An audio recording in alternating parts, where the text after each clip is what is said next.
Halo teman-teman semua, pada kesempatan kali ini saya akan mengajak teman-teman untuk bersama-sama belajar mengenai biaya menurut akuntansi dan perpajakan. Untuk video pembelajaran kali ini akan saya bagi menjadi dua bagian video ya.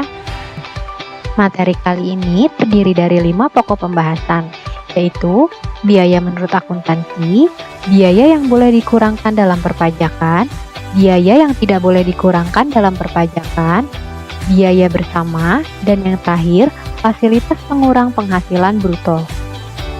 Oke, langsung saja kita ke topik pembahasan yang pertama, yaitu biaya menurut akuntansi. Dalam akuntansi, kita mengenal adanya istilah beban. Menurut kerangka konseptual pelaporan keuangan, beban adalah penurunan aset atau peningkatan liabilitas yang mengakibatkan penurunan ekuitas selain yang berkaitan dengan distribusi ke pemegang klaim ekuitas. Pengakuannya terdapat 4 cara. Yang pertama, pengaitan biaya dengan pendapatan. Yang kedua, pengakuan beban atas dasar prosedur alokasi yang sistematis dan rasional. Yang ketiga, beban yang segera diakui dalam laporan laba rugi ketika pengeluaran tidak menghasilkan manfaat ekonomi di masa depan. Dan yang keempat, pengakuan beban pada saat liabilitas timbul tanpa adanya pengakuan aset. Selain beban, dalam akuntansi kita juga mengenal adanya istilah biaya. Perbedaan utama antara beban dan biaya terletak pada masa manfaatnya. Biaya biasanya berkaitan dengan pengeluaran yang memiliki manfaat melebihi 1 tahun, sehingga perlu dibebankan melalui depresiasi atau penyusutan. Berbeda dengan itu, beban biasanya berkaitan dengan pengeluaran yang memiliki masa manfaat kurang dari 1 tahun, sehingga langsung dapat dibebankan secara keseluruhan pada tahun yang bersangkutan. Selanjutnya, pengukuran unsur-unsur laporan keuangan. Dalam akuntansi, dikenal 2 metode dalam pengukuran unsur laporan keuangan, yaitu metode biaya historis, di mana unsur laporan keuangan dinilai menggunakan nilai pada saat unsur laporan keuangan tersebut diperoleh, dan metode biaya kini, yaitu di mana unsur dalam laporan keuangan dinilai menggunakan nilai wajar, nilai pakai dan nilai pemenuhan, maupun biaya kini yang terjadi saat ini.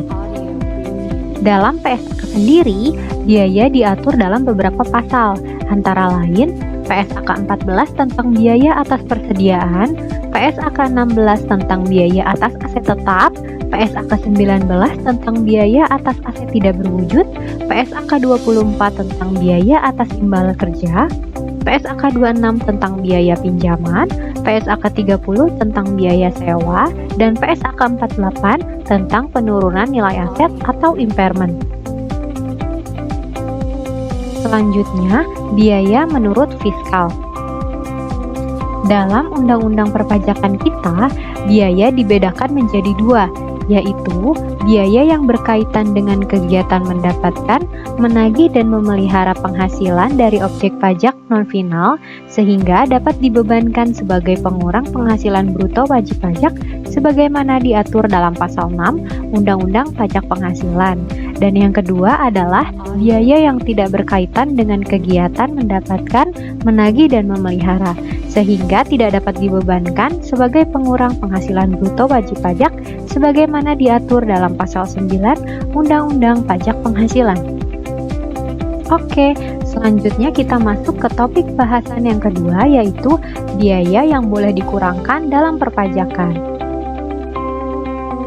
Menurut pasal 6 ayat 1 Undang-Undang Pajak Penghasilan, biaya yang dapat dikurangkan oleh perusahaan untuk menghitung penghasilan kena pajak adalah biaya yang digunakan untuk mendapatkan, menagih dan memelihara penghasilan, termasuk biaya yang secara langsung atau tidak langsung berhubungan dengan kegiatan usaha, penyusutan atas pengeluaran untuk memperoleh harta berwujud, dan amortisasi atas pengeluaran untuk memperoleh harta tak berwujud yang mempunyai masa manfaat lebih dari 1 tahun. Iuran kepada dana pensiun yang pendiriannya telah disahkan oleh Menteri Keuangan. Kerugian karena penjualan atau pengalihan harta yang dimiliki dan digunakan dalam perusahaan atau yang dimiliki untuk 3M penghasilan. Kerugian selisih kurs mata uang asing, biaya penelitian dan pengembangan perusahaan yang dilakukan di Indonesia, biaya beasiswa, magang, dan pelatihan, piutang yang nyata-nyata tidak dapat ditagih, sumbangan dalam rangka penanggulangan bencana nasional, sumbangan dalam rangka penelitian dan pengembangan yang dilakukan di Indonesia, biaya pembangunan infrastruktur sosial, sumbangan fasilitas pendidikan, serta sumbangan dalam rangka pembinaan olahraga. Selanjutnya kita masuk ke biaya promosi. Pada dasarnya, biaya promosi merupakan biaya yang dapat dibebankan untuk mengurangi peredaran bruto perusahaan. Dengan syarat, perusahaan harus membuat daftar nominatif atas biaya promosi yang dikeluarkan dan melampirkannya pada saat menyampaikan SPT tahunan. Adapun daftar nominatif yang dimaksud paling tidak memuat nama, NPWP, alamat, tanggal, bentuk dan jenis biaya, jumlah biaya, nomor bukti potong, serta besarnya pajak penghasilan yang dipotong. Apabila perusahaan tidak membuat daftar nominatif atau membuat daftar nominatif namun tidak sesuai dengan ketentuan, maka atas biaya promosi yang telah dikeluarkan oleh perusahaan tidak dapat dibebankan sebagai pengurang penghasilan bruto perusahaan. Selanjutnya adalah pajak masukan yang tidak dapat dikreditkan. Pajak masukan yang tidak dapat dikreditkan sebagaimana disebutkan dalam pasal 9 ayat 8 Undang-Undang PPN dapat dikurangkan dari penghasilan bruto sepanjang dapat dibuktikan bahwa pajak masukan tersebut benar-benar telah dibayar dan berkenaan dengan pengeluaran yang berhubungan dengan kegiatan untuk 3M penghasilan. Kemudian ada jam sostek. Jam sostek dapat berupa jaminan kecelakaan kerja, jaminan kematian, jaminan pelayanan kesehatan, dan jaminan hari tua. Jam sostek yang dibayarkan oleh pemberi kerja dapat dibebankan sebagai biaya yang mengurangi penghasilan bruto perusahaan dan merupakan objek pajak PPh bagi karyawan yang menerima.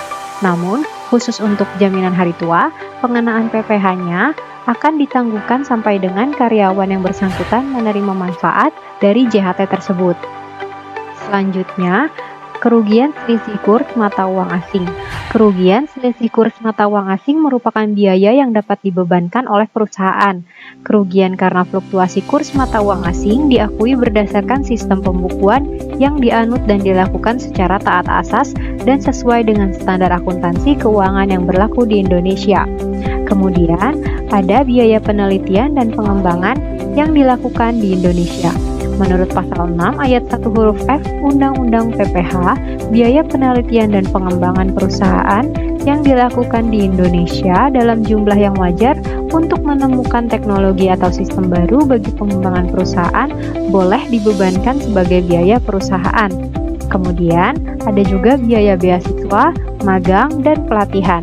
Pada dasarnya, biaya yang dikeluarkan oleh perusahaan untuk beasiswa, magang, dan pelatihan merupakan biaya yang dapat dibebankan guna mengurangi penghasilan bruto perusahaan dengan syarat memperhatikan kewajaran dan beasiswa diberikan kepada pelajar, mahasiswa, dan pihak lain. Selanjutnya yaitu piutang yang nyata-nyata tidak dapat tertagih.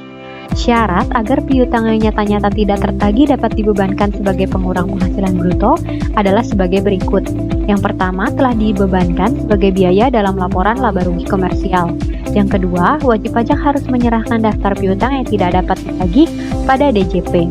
Yang ketiga, piutang tersebut telah diserahkan perkara penagihannya kepada pengadilan negeri atau instansi pemerintah yang menangani piutang negara, atau adanya perjanjian tertulis mengenai penghapusan piutang atau pembebasan utang antara kreditur dan debitur yang bersangkutan, atau telah dipublikasikan dalam penerbitan umum atau khusus, atau adanya pengakuan dari debitur bahwa utangnya telah dihapuskan untuk jumlah utang tertentu.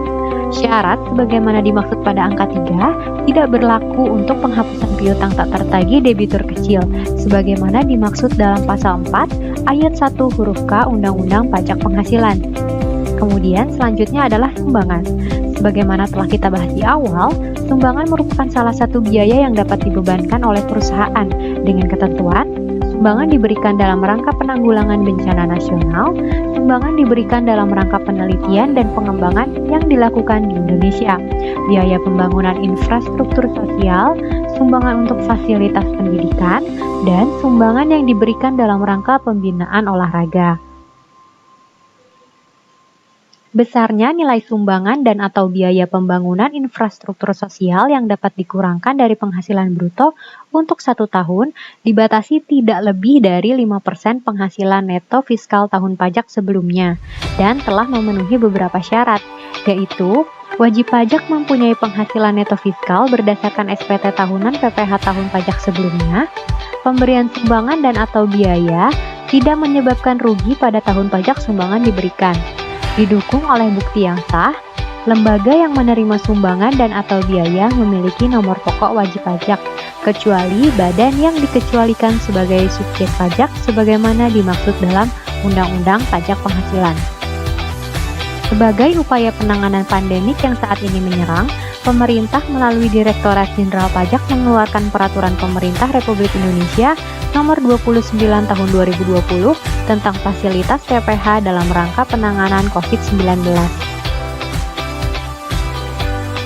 Berdasarkan Pasal 2 huruf B Jungto Pasal 4, sumbangan yang dapat dikurangkan dari penghasilan bruto adalah sumbangan dalam rangka penanganan COVID-19 di Indonesia yang disampaikan oleh wajib pajak kepada penyelenggara pengumpulan sumbangan, meliputi BNPB, BPBD, Kementerian yang menyelenggarakan urusan pemerintahan di bidang kesehatan, Kementerian yang menyelenggarakan urusan pemerintahan di bidang sosial, atau lembaga penyelenggara pengumpulan sumbangan.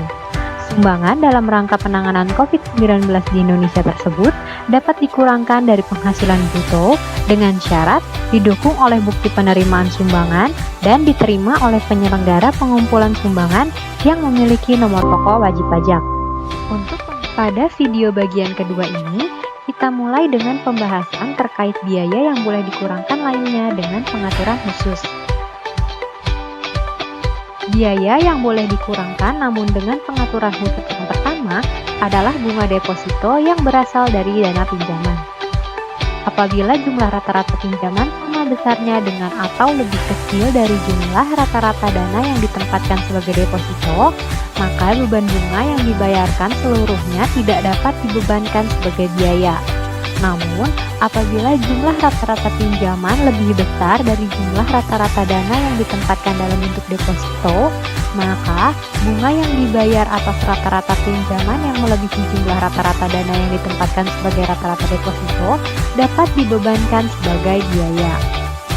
Selanjutnya, perlakuan atas biaya pemakaian telepon seluler dan kendaraan perusahaan. Untuk telepon seluler, atas biaya perolehan atau pembelian telepon seluler yang dimiliki dan digunakan perusahaan untuk pegawai tertentu karena jabatan atau pekerjaannya dapat dibebankan sebagai biaya perusahaan sebesar 50% dan dibebankan melalui penyusutan aktiva tetap kelompok 1. Atas biaya berlangganan atau pengisian ulang pulsa dan perbaikan telepon seluler yang dimiliki dan dipergunakan perusahaan untuk pegawai tertentu karena jabatan atau pekerjaannya dapat dibebankan sebagai biaya perusahaan sebesar 50% dan dibebankan dalam tahun pajak yang bersangkutan. Sedangkan untuk kendaraan perusahaan, atas biaya perolehan atau pembelian atau perbaikan besar kendaraan bus, minibus, atau yang sejenis yang dimiliki dan dipergunakan perusahaan untuk antar jemput para pegawai dapat dibebankan seluruhnya sebagai biaya perusahaan melalui penyusutan aktiva tetap kelompok 2. Atas biaya pemeliharaan atau perbaikan rutin kendaraan bus, minibus, atau yang sejenis yang dimiliki dan dipergunakan perusahaan untuk antar jemput para pegawai dapat dibebankan seluruhnya sebagai biaya perusahaan dalam tahun pajak yang bersangkutan. Atas biaya perolehan atau pembelian atau perbaikan besar kendaraan sedan atau yang sejenis yang dimiliki dan dipergunakan perusahaan untuk pegawai tertentu karena jabatan atau pekerjaannya dapat dibebankan sebagai biaya perusahaan sebesar 50% melalui penyusutan aktiva kelompok 2. Atas biaya pemeliharaan atau perbaikan rutin kendaraan sedan atau yang sejenis yang dimiliki dan dipergunakan perusahaan untuk pegawai tertentu karena jabatan atau pekerjaannya dapat dibebankan sebagai biaya perusahaan sebesar 50% dalam tahun pajak yang bersangkutan. Atas biaya yang dapat dibebankan tersebut tidak merupakan penghasilan bagi para pegawai perusahaan yang bersangkutan. Selanjutnya, biaya entertainment. Pada dasarnya, biaya entertainment, jamuan, dan sejenisnya yang dikeluarkan oleh perusahaan untuk kegiatan 3M penghasilan merupakan biaya yang dapat dikurangkan dari penghasilan bruto, dengan syarat wajib pajak yang bersangkutan harus melampirkan daftar nominatif pada saat penyampaian SPT tahunan. Untuk itu, wajib pajak harus dapat membuktikan bahwa biaya entertainment tersebut telah benar-benar dikeluarkan dan benar-benar ada hubungannya dengan kegiatan 3M penghasilan perusahaan. Kemudian, ada perlakuan pajak penghasilan atas BPHTB dan PBB. BPHTB atas hak atas tanah yang dimiliki dan dipergunakan oleh perusahaan untuk kegiatan 3M penghasilan dapat dikurangkan sebagai biaya dalam perhitungan penghasilan kena pajak melalui amortisasi hak atas tanah, sepanjang hak atas tanah tersebut dapat diamortisasi sesuai ketentuan pasal 11A Undang-Undang Pajak Penghasilan. BPHTB atas hak atas bangunan yang dimiliki dan dipergunakan oleh perusahaan atau dimiliki untuk kegiatan 3M penghasilan dapat dikurangkan sebagai biaya dalam perhitungan penghasilan kena pajak melalui penyusutan bangunan tersebut sesuai ketentuan pasal 11 Undang-Undang Pajak Penghasilan. PBB atas tanah dan bangunan yang dimiliki dan dipergunakan dalam perusahaan atau dimiliki untuk 3M penghasilan dapat dikurangkan sekaligus sebagai biaya dalam penghitungan penghasilan kena pajak. Penjelasan tersebut tidak berlaku bagi penghasilan yang dikenakan PPh final dan atau dikenakan norma perhitungan penghasilan neto atau norma penghitungan khusus. Selanjutnya, perlakuan terhadap PPh atas biaya perolehan perangkat lunak komputer. Atas biaya perolehan dan upgrade perangkat lunak komputer berupa program aplikasi umum yang dimiliki dan digunakan untuk kegiatan 3M penghasilan yang dikenakan PPh berdasarkan ketentuan umum Undang-Undang PPh, pembebanannya dilakukan sekaligus dalam bulan pengeluaran. Dalam hal program aplikasi umum tersebut diperoleh sebagai bagian dari harga pembelian perangkat keras komputer, pembebanannya sudah termasuk dalam penyusutan perangkat keras komputer tersebut. Atas biaya perolehan dan upgrade perangkat lunak komputer berupa program aplikasi khusus yang dimiliki dan digunakan untuk kegiatan 3M penghasilan yang dikenakan pajak berdasarkan ketentuan Undang-Undang PPh, pembebanannya dilakukan melalui amortisasi harta tak berwujud. Dalam hal upgrade program aplikasi khusus, biaya perolehan dan upgrade perangkat lunak komputer tersebut terlebih dahulu ditambahkan dalam nilai sisa buku fiskal yang masih ada dan kemudian amortisasinya dilakukan dengan menggunakan masa manfaat baru atau penuh terhitung mulai bulan dilakukannya upgrade.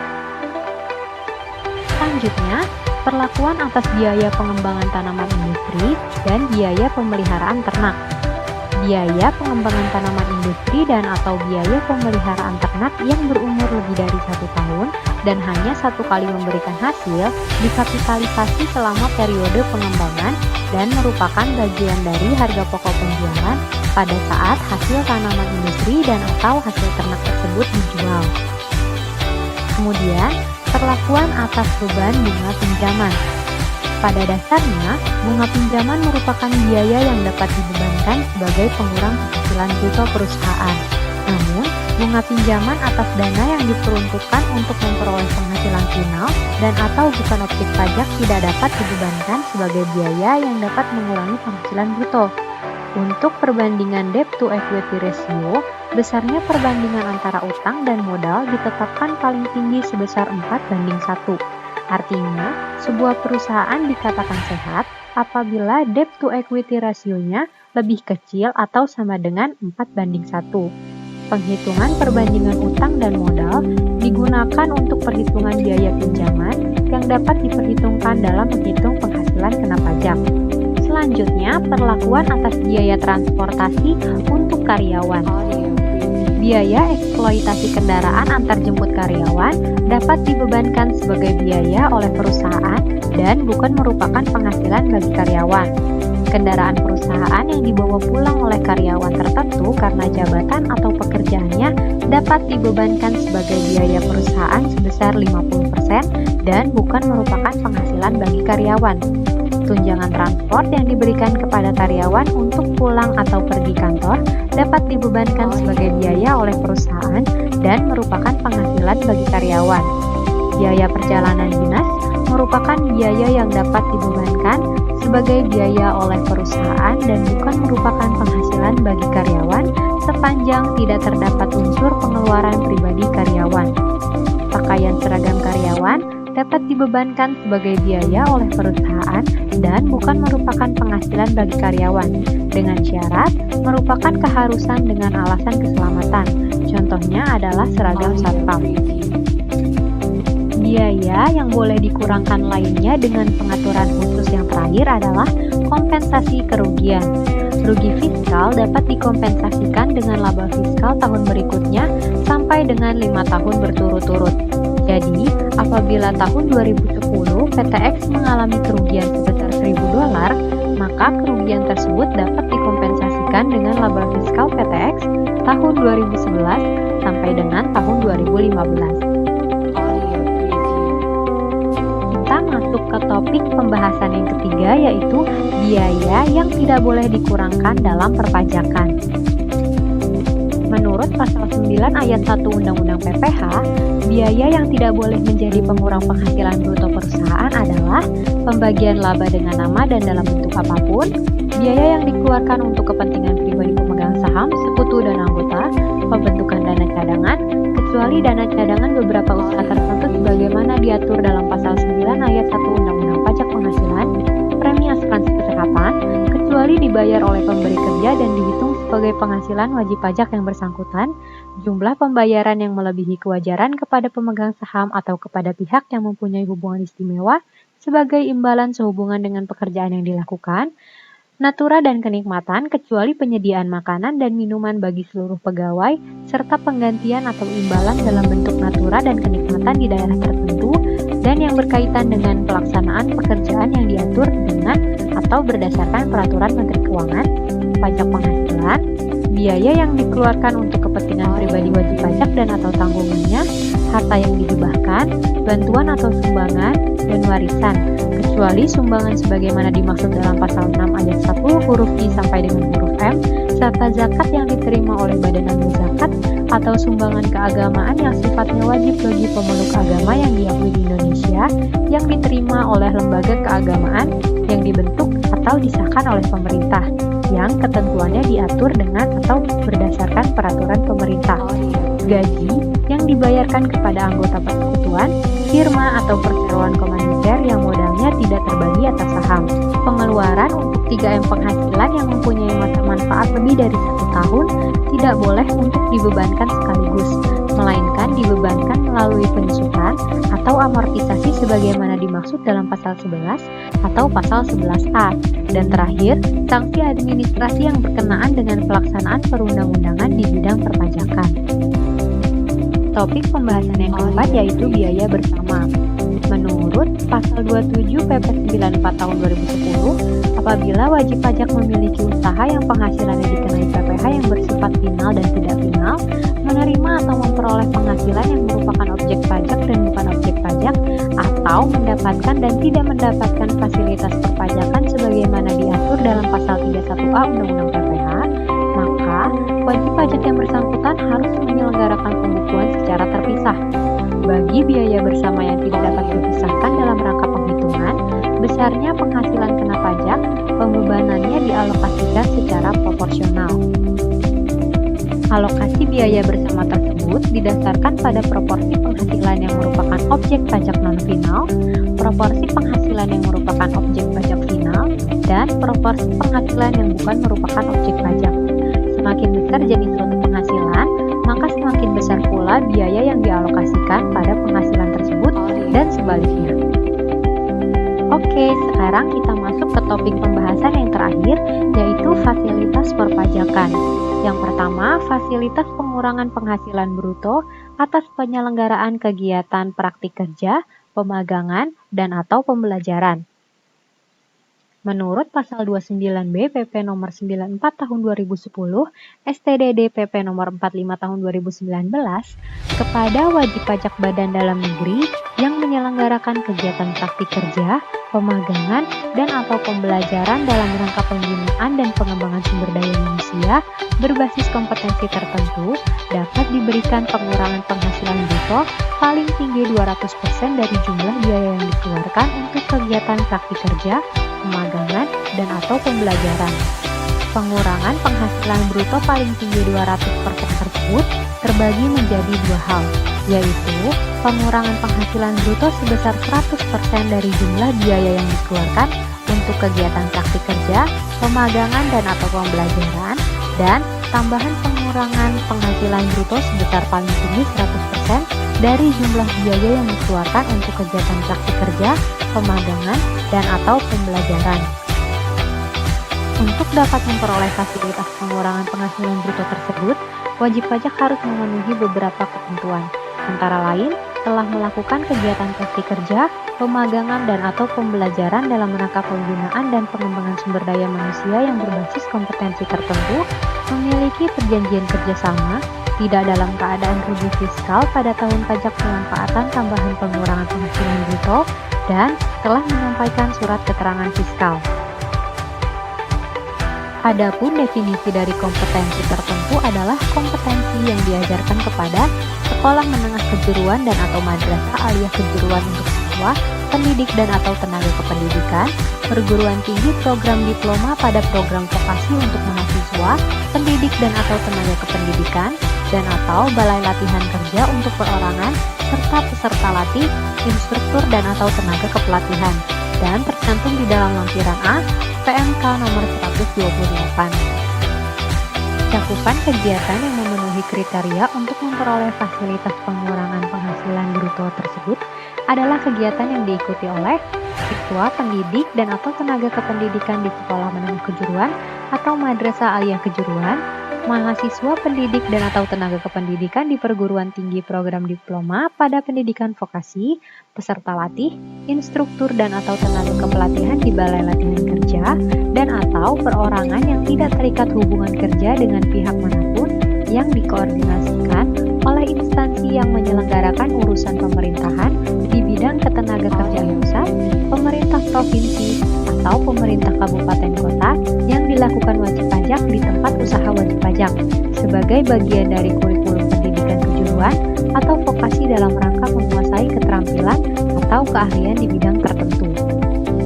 Cakupan biaya yang dapat mendapatkan tambahan pengurangan penghasilan bruto adalah biaya yang dikeluarkan untuk penyediaan fasilitas fisik khusus berupa tempat pelatihan dan biaya penunjang fasilitas fisik khusus meliputi listrik, air, bahan bakar, biaya pemeliharaan, dan biaya terkait lainnya untuk keperluan pelaksanaan praktik kerja dan atau kegiatan pemagangan. Instruktur atau pengajar sebagai tenaga pembimbing praktik kerja, pemagangan, dan atau kegiatan pembelajaran, barang dan atau bahan untuk keperluan pelaksanaan kegiatan praktik kerja, pemagangan, dan atau pembelajaran. Honorarium atau pembayaran sejenis yang diberikan kepada siswa, mahasiswa, peserta latih, perorangan yang tidak terkait hubungan kerja dengan pihak manapun, pendidik atau pelatih, tenaga kependidikan atau kepelatihan, dan atau instruktur yang merupakan peserta praktik kerja dan atau pemagangan, dan atau biaya sertifikasi kompetensi bagi siswa, mahasiswa, peserta latih, perorangan yang tidak terikat hubungan kerja dengan pihak manapun, pendidik atau pelatih, tenaga kependidikan atau kepelatihan, dan atau instruktur yang merupakan peserta praktik kerja dan atau pemagangan oleh lembaga yang memiliki kewenangan melakukan sertifikasi kompetensi sesuai peraturan perundang-undangan. Selanjutnya, fasilitas pengurangan penghasilan bruto atas kegiatan penelitian dan pengembangan tertentu di Indonesia. Menurut Pasal 29C PP Nomor 94 Tahun 2010, sebagaimana telah diubah dengan PP Nomor 45 Tahun 2019, kepada wajib pajak badan dalam negeri yang melakukan kegiatan penelitian dan pengembangan tertentu di Indonesia dapat diberikan pengurangan penghasilan bruto paling tinggi 300% dari jumlah biaya yang dikeluarkan untuk kegiatan penelitian dan pengembangan tertentu di Indonesia yang dibebankan dalam jangka waktu tertentu. Ketentuan lebih lanjut pemberian fasilitas tersebut diatur dengan Peraturan Menteri Keuangan. Sekarang, kita telah sampai di penghujung materi pada hari ini. Demikian Sekian sekilas penjelasan mengenai biaya menurut akuntansi dan perpajakan. Semoga pembelajaran hari ini bermanfaat bagi kita semua. Mohon maaf apabila terdapat ketidaksempurnaan dalam penyampaian materi maupun kalimat yang saya gunakan. Terima kasih atas perhatiannya. See you on the next video.